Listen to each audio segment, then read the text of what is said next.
For Bermondsey's voters, the temperature of this latest bout of election fever is undoubtedly cooler. But if the patient's feeling a little exhausted, it probably isn't surprising.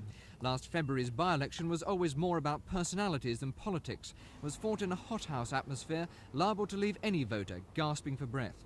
The question now the heat's off is, was Labour's and Peter Tatchell's massive reverse in Bermondsey a temporary setback or a permanent rejection?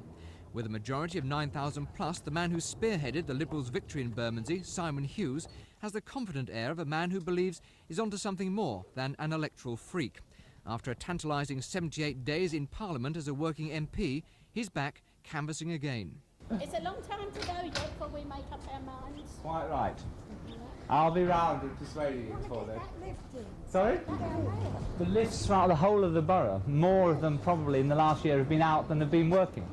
The Liberals deny claims that they came to power riding on a protest vote against Peter Tatchell. They say active work in the community won them votes, with 100 individual cases a week still being handled.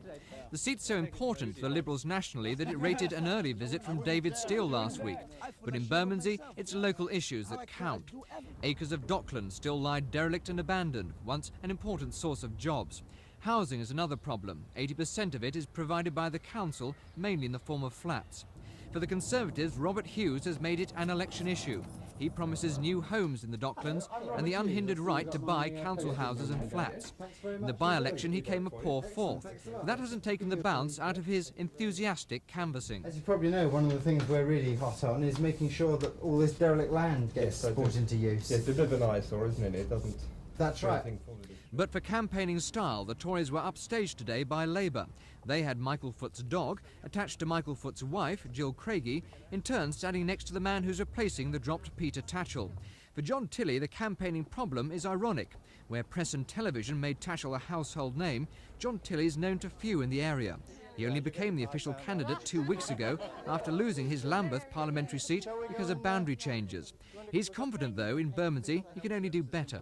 The Labour Party built the National Health Service in I know 1945. that, I know. That's why we won't let it die. The Tories want to finish it off. Private Manson to take over. When Bermondsey voted Labour out last February, their swing to the Liberals was the largest in British voting history. Normally traditional, the Thames side constituency today is calculated to make predictions difficult and candidates even more than usually nervous. This is Steve Clark in Bermondsey for Thames News.